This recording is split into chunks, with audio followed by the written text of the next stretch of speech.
My name is Lykke Friis. I'm the director of Think Tank Europa. A warm welcome to all of you. Europe has a number of issues on its plate at the moment. The war in Ukraine, a new industrial policy with regards to United States of America and China. And just on Sunday, a huge chunk of the EU's Fit for 55 was agreed upon. So talking about the EU's sustainability and climate change agenda. What we'll deal with during this online conversation is a sneak preview of one of the items on the agenda, which I think will play a major role. This is about the EU's food policy, and we already see lots of debate taking place in Europe among consumers, industrialists, and soon, I guess, also politicians. Basically, the topic is, should the EU allow gene-edited plants on European fields? So we all need to learn a new acronym, NGTs, so new genomic techniques. This is basically what we will discuss. Should we have new legislation with regards to that? This discussion picked up speed in 2018 when there was sort of a verdict from the European Court of Justice that ruled that NGTs should fall under the EU's GMO legislation and its directive. That ruling was welcomed by, for instance, environmentalists, but there were also proponents arguing that NGTs are different and closer related to conventional breeding techniques. In 2021, then the Commission came out with a study where it argued that we need new regulation. And since then, well, we had, as I alluded to, the war in Ukraine, which has triggered a new debate also on food sovereignty, food security. There's also a debate, obviously, about the global food crisis. And we also still have the debate on how the EU should live up to its various green objectives set out in the Farm to Fork strategy.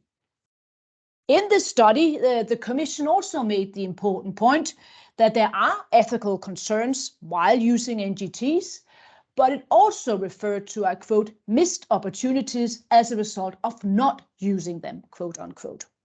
Next year, that's where the sneak preview gets in, the Commission will present its proposal, and it is to kickstart this debate that we have decided to have this webinar.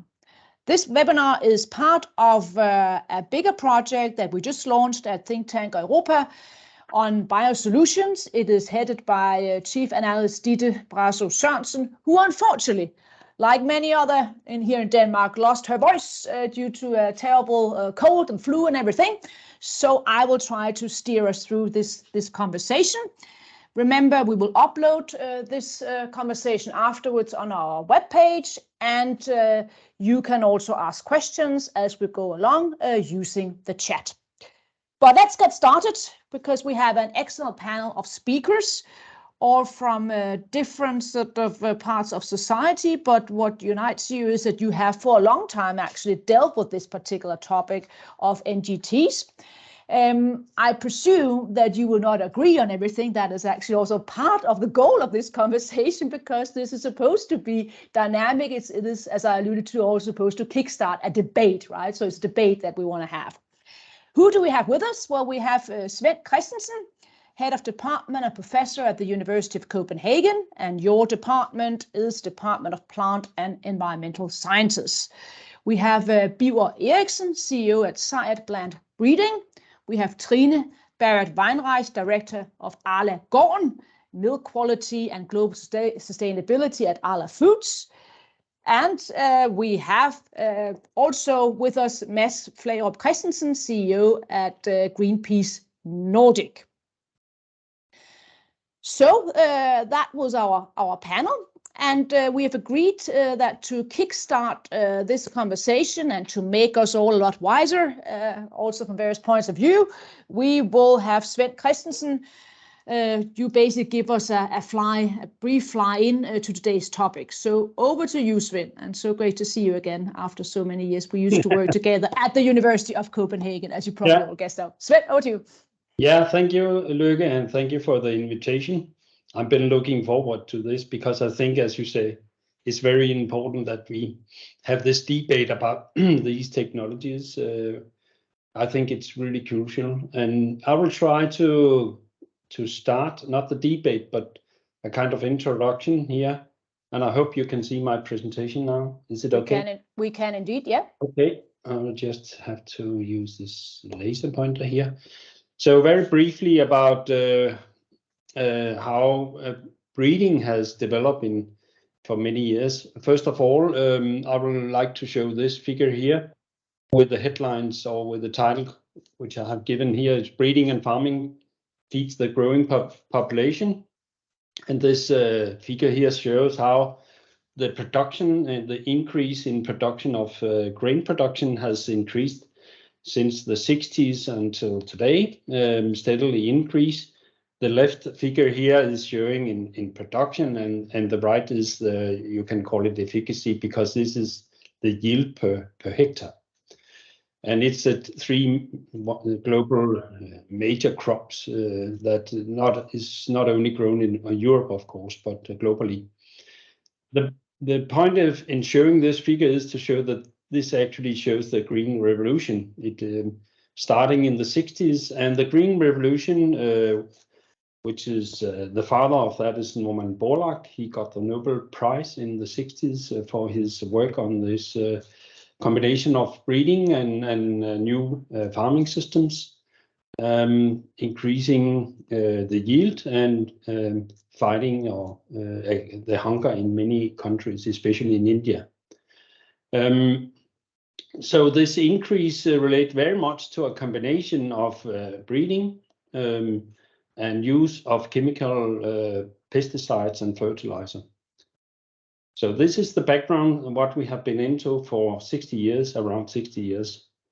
And looking into the agenda in Europe, I'll show this figure here because we have this Green Deal coming up and the farm to fork strategy, where we are aiming at reducing the greenhouse gas emissions by 55% at Europe in EU, and also 50% pesticide reduction, increase the organic agriculture by 25%, and also have 10% higher diversity agricultural land.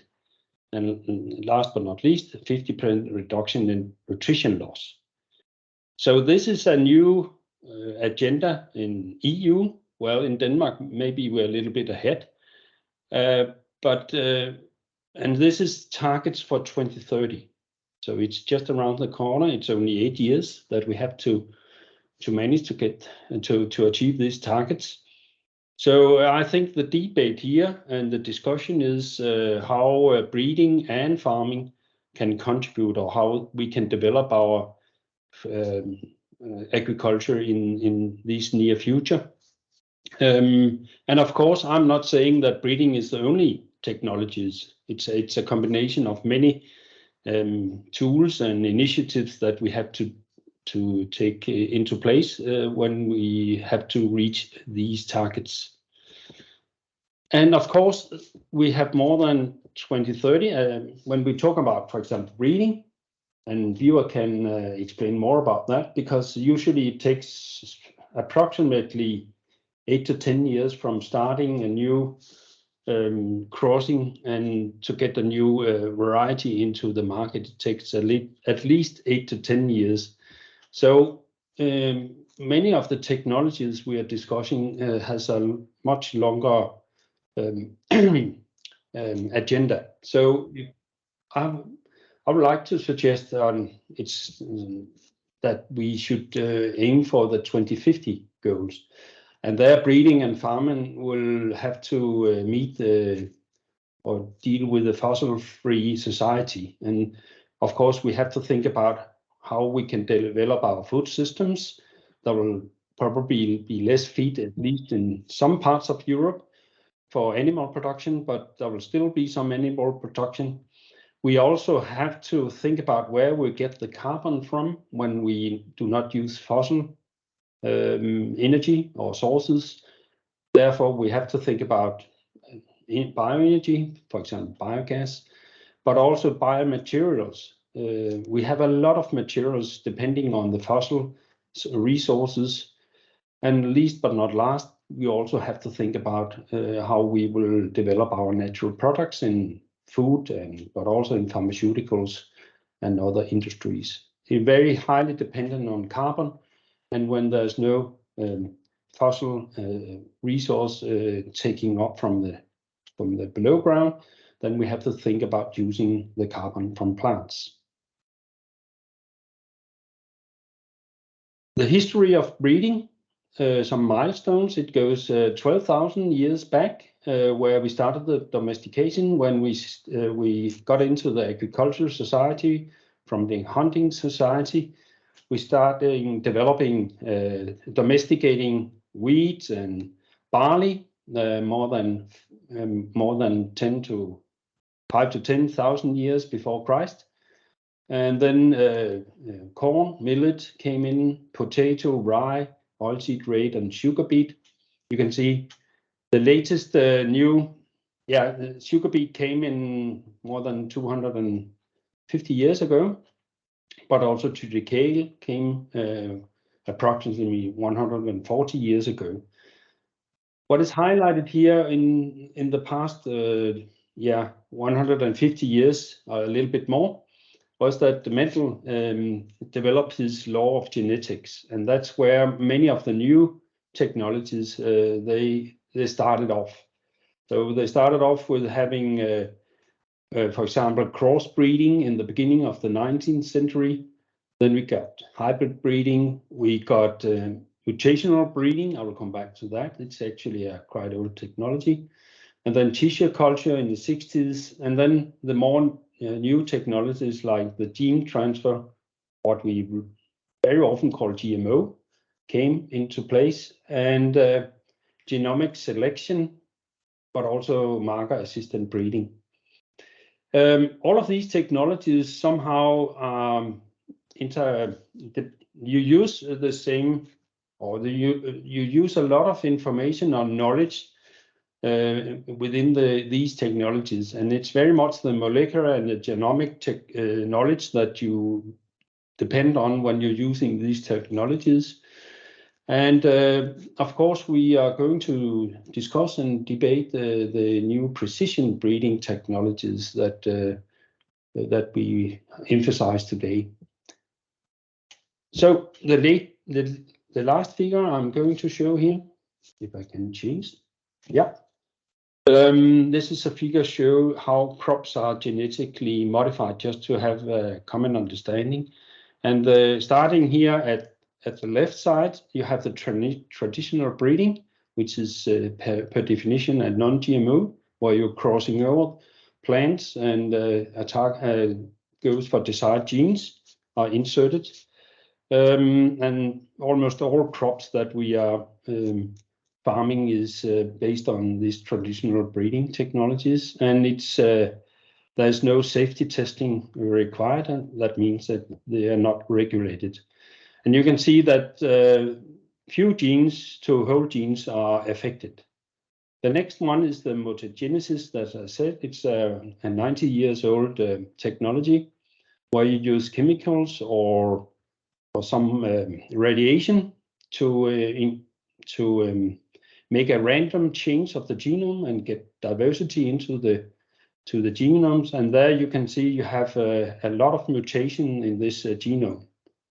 When the regulation in EU came into place in the beginning of the 20s, they regarded this technology as safe, and therefore it's not regulated, although it's still a GMO technology.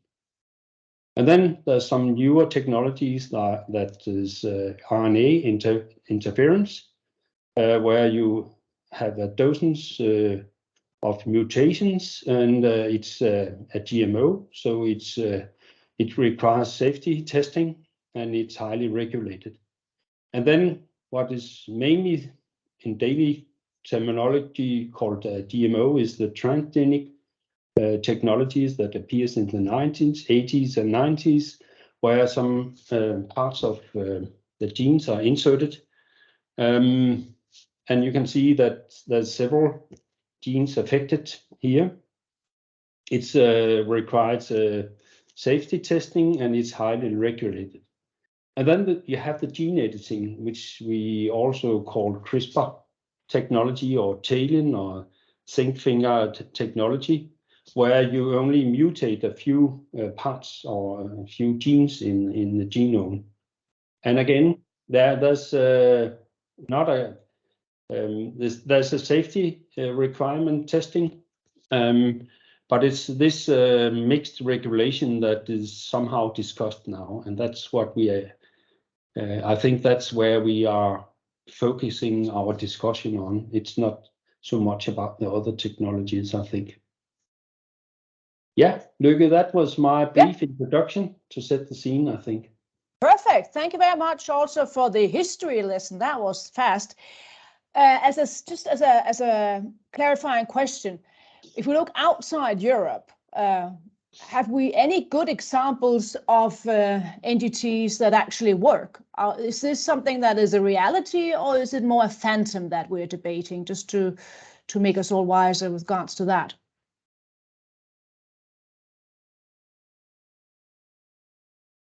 Sven? Yeah, we have some examples then we have to be precise about the question. Is it the GMO crops, or is it the CRISPR-Cas crops? Because it's the latter. It's the latter. It's the latter. But it's I think I will actually, maybe Birger, you are pretty close, because there's among scientists there's many examples of proof of concept where it works. But how far they are in the commercial part, I'm not aware totally. But I know I would say it's very new technology. So I think everybody in the breeding industry worldwide is working now with CRISPR and making mutations, but it hasn't hit the market yet. But it will come rather soon, and so now we see regulations in place in a large part of the world, and we know from those areas that there's intensive work on marketing new traits via the CRISPR technology. So in a very few years, we will see the first products in the field and on the trait. And that is then why it is important then to also have this debate about the regulation. I mean, because then if you see that other countries are embarking upon this, then you need to have framework at place. I mean, I guess that's the overall point. But I'm still want to go back to Sven, your point, because you mentioned 2050 as sort of a very important sort of also framework for this, or time frame. So I presume that we are looking into a process that will take some time also for consumers. If there are some consumers now following us, I mean, this is not necessarily just around the corner, right? Just to clarify that from the beginning. Is that correct? Yeah, good. That's correct. But there's a lot of scientists working on that, and they're also working on what we call proof of concept. That means that we as a scientist, we can of course use GMOs and precision technologies, of course, because we are curious about how we can look at these different traits and understand the molecular biology and how the genes are regulated. So from a scientific point of view, we use the knowledge to gain more knowledge about the biology. Of course, and that is also a prerequisite to actually use this technology, is that you have deep knowledge about what are you doing when you mutate a few DNA bases in the genome. What are you actually regulated? Which kind of enzyme are up-regulated or down-regulated? So there's tons of research going on globally on that. But it's from a biological point of view of understanding, like we also try in our human biology to understand what is actually going on. So the next step is actually whether we can use it for breeding something. That's the next step. And so the knowledge is being built up now tremendously. Okay, before I go to Trine and Thomas, Birger, could you just enlighten us what is at stake here with regards to the EU's ability to agree upon regulation? I mean, how do you look upon that? And also is this more within sort of the conventional sort of way of breeding, or do you see this as more a revolution? I mean, just to enlighten us on that as well. Over to you, Birger, and thanks for being with us. Yes. We just see it as business as usual, actually. We're talking about this as something brand new, but as Sven just mentioned, we have been using mutation breeding since the 30s. So for us, it's not new, and we have used other means, and you can to do mutations breeding. You just look at CRISPR and NGT as a much more precise way of doing the same. So what we are asking EU to allow us to do is what we already can do conventionally. That's important to understand. And this today thousands of commercial varieties on the market with important mutants for important traits in vegetables and field crops and flowers wherever.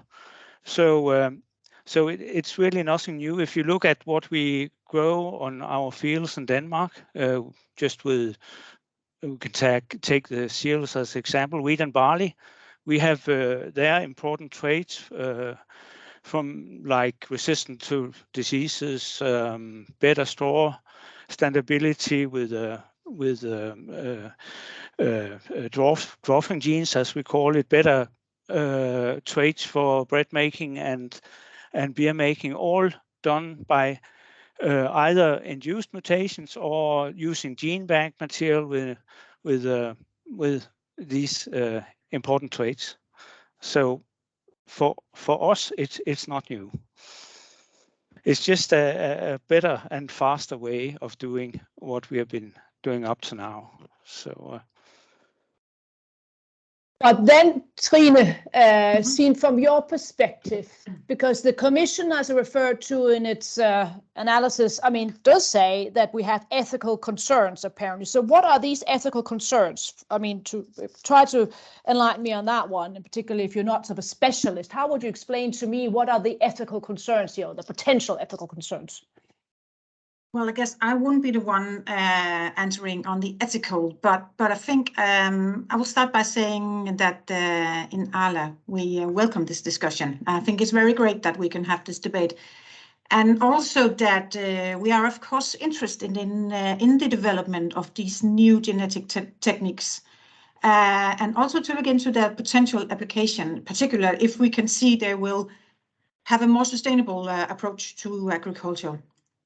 However, as you know, we have decided that we will only produce non-GM milk, and that is, of course, because we need to be guided by the consumers.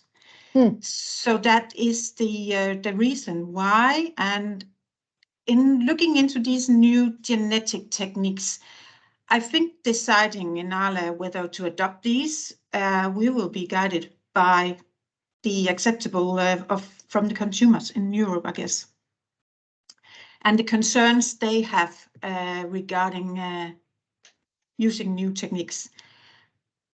And I think, even though you made a very good presentation in the beginning, Sven, it is a complex area, and it is very complex to understand what's actually going on. So on one hand, I really understand if there is consumers not knowing exactly what's going on in discussing these new genetic techniques.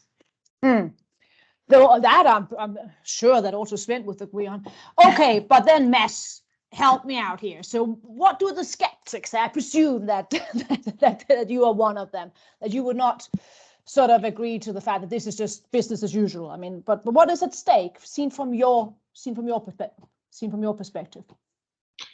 No, I mean, first of all, thanks for the invitation, right? I mean, I agree with the previous speakers, right, that it's super important that we have this debate, right? And it's, I think, if we want to have the consumers or the citizens of Europe with us on this journey, I think we need to take the time to have it properly, right? I think we can learn a lot from what I think went wrong 30 years ago when the GMOs, the old GMOs came on the market, right? Where there was a complete overselling of the benefits that they would generate for the world, and that perhaps also from our side and other sides was a over fear of what it could result in, right? So I think it's super important that we take it serious, and I agree very much with Sven that when we talk about these things, let's take time, right? I mean, we're talking about the long field here, 2050 and beyond, right? And not be, and I think that's also one of the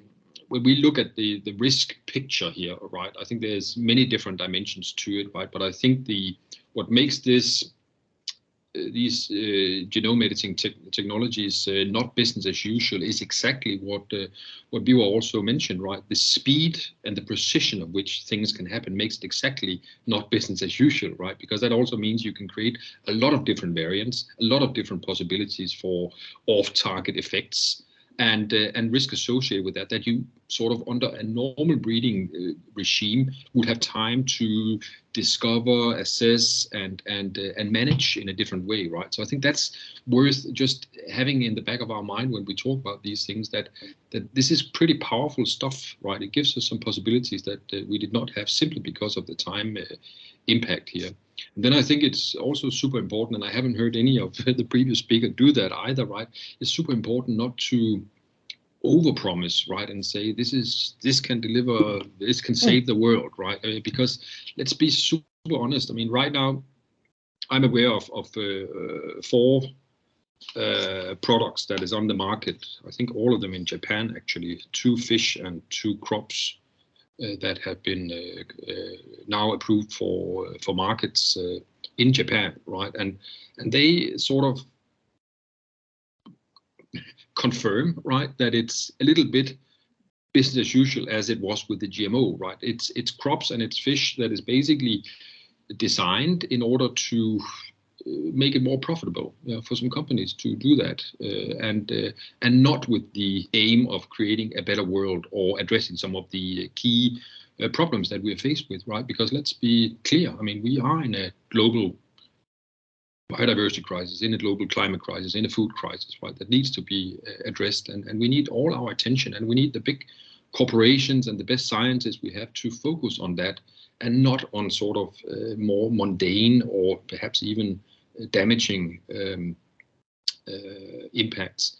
You asked before, Løkke, what was the ethical dimensions of this? I mean, I think there are many, right? But I think one of the ethical dimensions we have right now is that right now it's very few big corporates that are owning practically all our seeds around the world and the patents of these seeds, right? And my fear is that that if we without caution open up for technological solutions that are based on high tech, that requires patents, that lock farmers into a relationship with these corporates, then we just dig our grave even deeper, right? So I think we need to be careful here, right? I mean, so far the GMOs, traditional GMO, has proven itself to be a very big disappointment, right? A history of broken promises.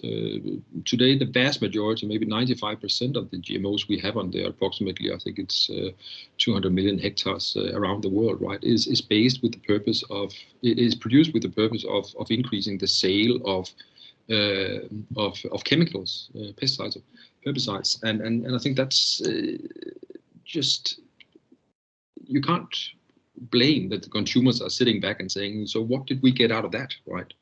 We didn't even get increased yield, right? We just got a lot of farmers that got hooked on some pesticides, and we got more than 200 super weeds that basically have made themselves resistant from these herbicides as well, right? So I think the burden of proof is a little bit on the scientists and the corporations now to prove to the world what are these products that they can produce with these technologies, and how would that make the world better? Mm-hmm. And that's why I'm super happy with the court decisions in 2018 and sort of the notion that let's keep very high consumer and nature protection in place. Let's have a precautionary approach to this. Let's be super careful before we open up, both because it's a new technology and there could be risks. The debate is out, and let's not saying that there's huge risks associated with it, right? But I'm also not accepting that there's no risks, additional risks associated with it, right? But let's keep that in place until we have given that debate a little bit more time. And of course, the day that a scientist or company comes with a crop that really swipe the feet away from us, right, and say this is very hard for the world to live without, then of course I think there will also be a growing willingness to accept that there could be risks that we cannot or that we can balance out with those benefits. That's not where we are today.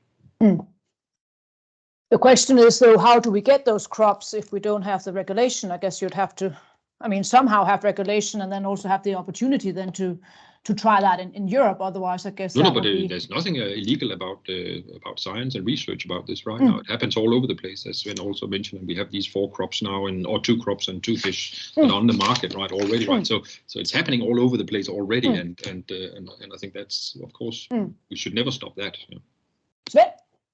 Yeah, I agree with Mads that we have to be cautious and also not putting that we are not going to save the world, as was said in the 90s about the GMOs. And as Bio said, I think it's having that as a kind of tool. I think this technology is a tool like the other tools in the toolbox. I think that is very important. And just to comment on, we have the BT crops, which are saving pesticides. I agree that the Roundup resistant crop is not the best case in the GMO, but we also have resistance against insects, which is actually reducing pesticide use. And I think it's very nice to have this balanced discussion about where we need it. Where can this tool make a difference? And I especially think that if we are going to, and I think everybody agree that we would like to reduce our pesticide use. Nobody disagreed about that. And I think there we need some tools in the toolbox. I'm not saying that this tool will solve all the challenge related to creating resistance against pests and diseases, but I think we need that tool along with the other tools, of course. So I would very much like that we have a regulation where we balance the risk and the benefit, because it is always a trade-off between the gain and the risk when it comes to technologies. Whichever technology it is, we have to balance that. And sometimes it's not worth it, and therefore you choose to regulate it heavily, and other times you do not. And I think it's doable to do the same in this area, to find a way forward where we think this can make a difference. And we have many cases where we have proof of concept, where we can regulate some traits, but we have to, I think hundreds of examples from the scientific literature showing that we can change this very precise, but whether it's beneficial for the society is another case, and I think that should be the discussion. Bio, you want to have the floor?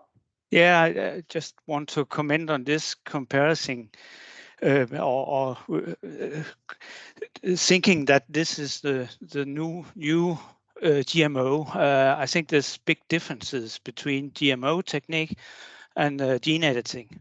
Gene editing is a quite easy technique that can be used by universities, breeding companies, and quite broadly, and it also can be applied on all kind of different crops.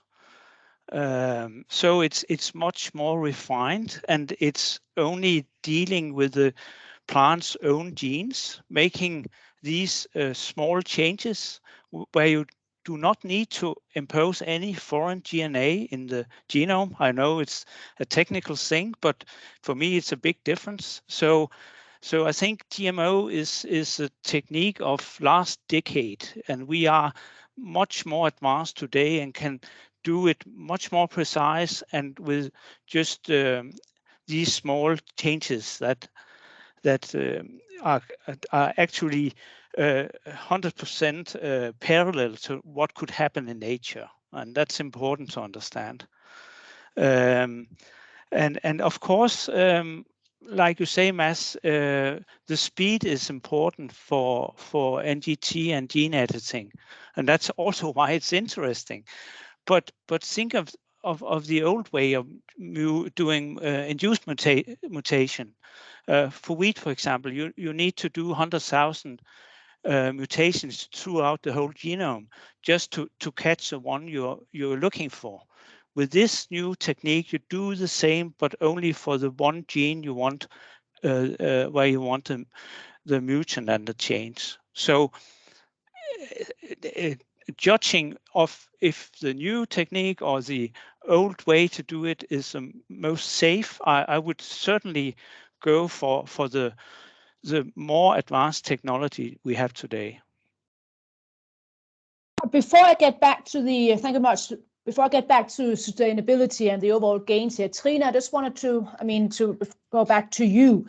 Because as you said at the beginning, and we already touched upon the consumers and also the possible acceptance with regards to this, and you mentioned that, well, you label your dairy products GMO-free. Do you have any research in any way indicating how consumers will look upon sort of NGTs?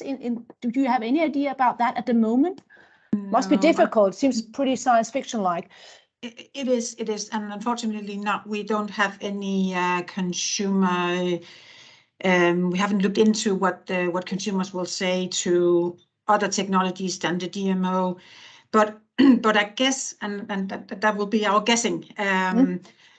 We also need to consider that the consumers might not look at the same benefits as we are discussing here, because they really need to understand what the complexity is around this.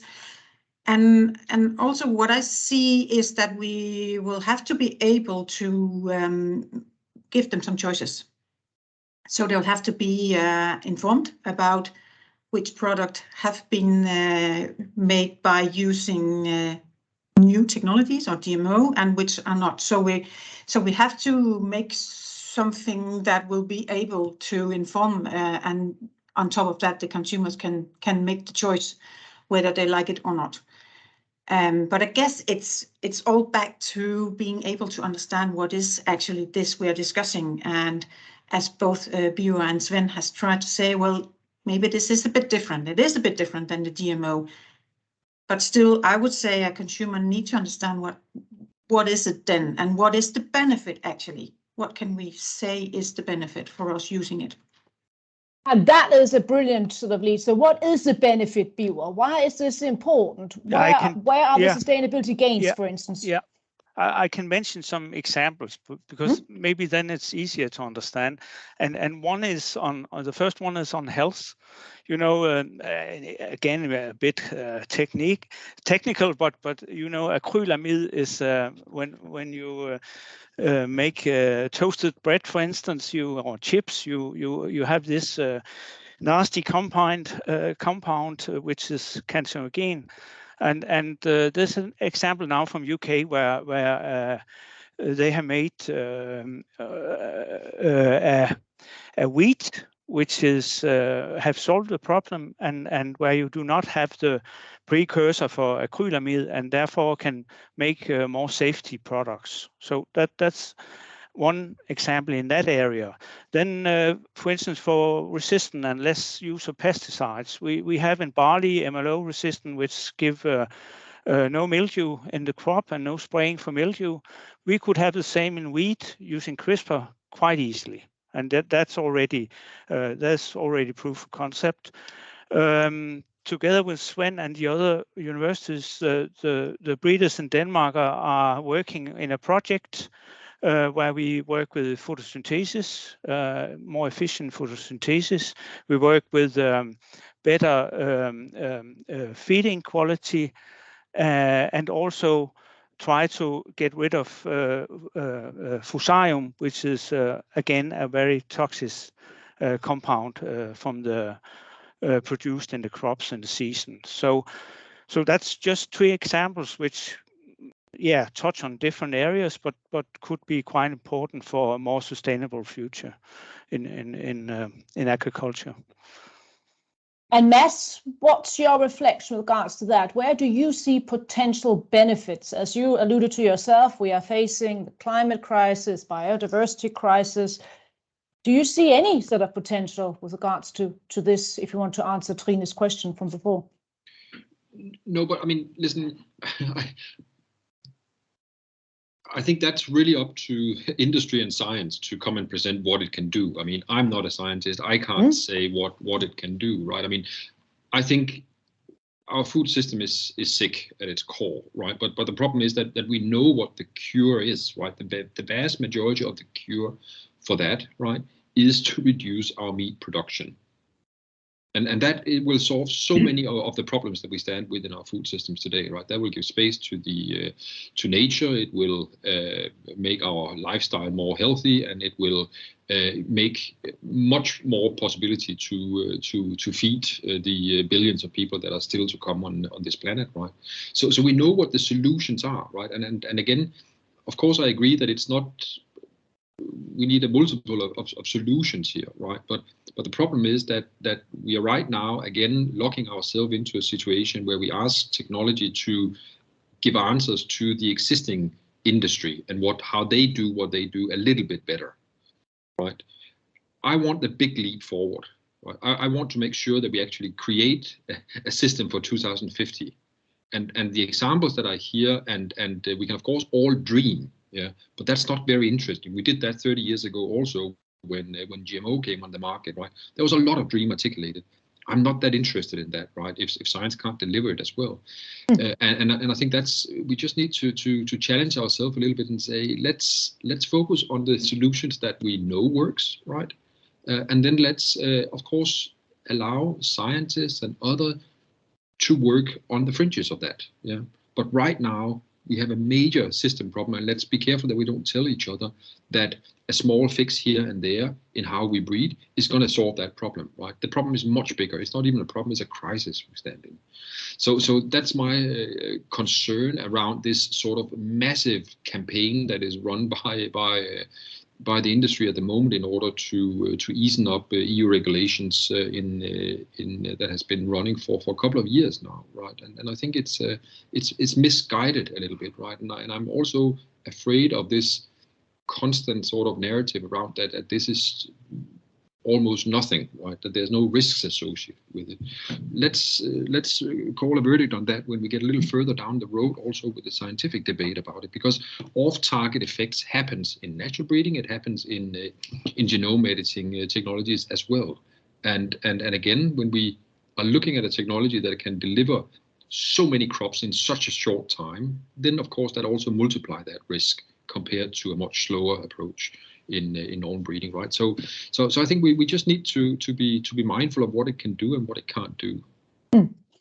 You had a reflection? Yeah, no, just first of all, it's not the only solution.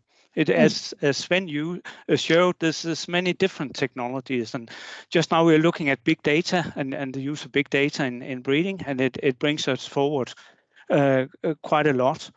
But also we have to use all different kind of technologies, because as Sven showed, the yield gain through the last decades has been tremendous in breeding. So we really need also for food security to stay on track, and for the climate and the emissions we need to actually to step up and do better crops in quite fast. And even if we are not having animal production, there's a lot of emissions from the field crops. So I think all kind of tools that we have in the toolbox is welcome, and this climate crisis will be. We just see the start of that. 35% of the emissions comes from agriculture, as we have heard many times. So let's step up. Let's do something about it. The young generation, I don't think they are so afraid of technologies and innovations. And that as I started saying, this is nothing new Of course, the speed is or the precision is better, but that goes for all kind of technology development. Sven, over to you. Remember, you can ask questions in the chat, and I also want to make sure that I understand the potential of regards to sustainability. Are we talking about drought resistance, or why is this actually so important? Over to you. Sorry, Løkke, there was some. Could you repeat the last question? Yeah, no, you had a reflection yourself, but I also wanted to make sure that I ask you about the potential with regards to sustainability. Is it drought resistance that you are most interested in, or where do we see the major sort of potential with regards to this? There's many opportunities. When we look into the research, there's a whole range of molecular research in any kind of traits. So from curiosity-driven research, there's a lot of things going on to understand the biology. And whether it will be used in breeding, it's up to the commercial parts, of course. But I think I would like just to mention and also agree with Mads, of course. I agree that we have to look at the food system. And we have to really figure out which direction we are going. And I agree that we should reduce the climate impact by having less animals. And in that context, actually, the plant-based crops also demand new traits. And we have also collaboration with the breeders on faba beans, where we have a anti-nutritional compound that only has an effect on a small part of the population, and which is very risky. So if we are not breeding to really knock out this trait, you cannot have faba beans for human consumption. So there, I think that there's a example, and whether you go directly with the precision, that is what happened now, is that you make this proof of concept with the CRISPR-Cas technology, and if you are, as long as you are not able to get it through without regulation or on the EU market, then what happens is that you use a mutagenesis to look for this mutant. So it will happen because mutagenesis is accepted from this. So you make the proof of concept in the labs, and then you go and look for the mutation in this mutagenesis manipulated gene bank. And that is what will happen very soon. So somehow it will come anyway. It's just that it takes a couple of extra years. Whether that fulfill the safety, I don't know. I would rather go for regulation directly. So we really trade off where do we really want to limit this technology. And of course, totally agree, we should use all the tools and maybe starting analyzing the food system, and then where do we need this technology, because there might be some traits which is almost which will not be possible to solve with mutagenesis or any other technologies. But again, it's a trade-off. Which one would we like to have in our society? So we need, of course, regulation, but I will go for regulating the precision breeding technology instead of having proof of concept, and then it goes via mutagenesis, which will happen now. And if we then focus a bit on here at the end, the Commission's proposal coming out, what are your expectations there? What are these the topics where you think this is where you really want to have an answer? I mean, with regards to future legislation. Mads, would you like to start on that one, possibly?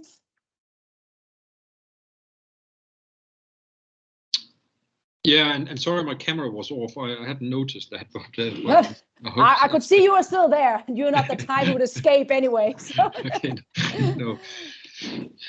So I think this is a trade-off. We already heard about that. You also mentioned, by the way, I thought that was a very important point about the patents. I mean, which are the issues that you really think that this is where it gets difficult? This is where we really need to have some answers. I think it's too early to open up for these technologies to be going through a more lenient and more a different process, that is a different approval process that doesn't take the precautionary process, that doesn't take consumer needs and nature protection at its core, right? I think we need to, as Sven said, I think we need to start in a different place here. We need to start with what is really wrong with our food system and then work ourselves down from that. Because my big fear is, and I think that's, you could say, you're a little unfortunate, right? Those who work with genome editing technologies and industries, right? It's of course a little unfortunate that you stand on the shoulders of some people and some corporations before you that has misused the consumer's trust by misusing and not delivering on failed promises, and that's just unfortunate in many ways, and I think the consumers will not accept that they are not been given a convincing case before easing up on the level of protection here, right? And I think that's the conundrum we stand with here. So again, I think we need to start a different place with our food system before we look at, and that will also give us more time to actually assess the risks probably, and it will give science and corporations time to come with good cases for what are these products that goes on the field. So if you ask me what I hope come out of the Commission proposal is that it's taking that challenge very, very serious, right? That we don't make the same mistakes where we give this area to a few big corporations. Trine, what's your main sort of hope for this or expectations? Which issues would you really like to see some answers also for Arla, basically? Well, I think it would be really great to have a more debate, an open debate, and also have a foundation to stand on what is the potential benefits of this, and also to have an open discussion on which technologies we should use in the future, and of course, because well, in Arla we see there is a demand for a really ambitious strategy to reach a goal on our climate issues, and when we're working on with biology, which we are, I guess for Arla's sake it would be very good to have some clear guidance and also have some more knowledge and have this open debate where we can discuss the benefits and of course also the concerns. What are the concerns actually around this? Yeah, because as you also alluded to earlier, hinted at, I mean, we don't have the knowledge how the consumers would actually react. And I'm sorry to say consumers again and again, but that is of course what we will have to listen to. What is the concern around this? And of course you can say, well, the discussion around we need to have a clear goal on climate. We definitely agree on that. But what is the consumer's perspective on this? And in what terms should we use new technology? Birger, over to you. Yeah, what would I want from new regulation? I would really see the need to take out most of the NGT methods of the GMO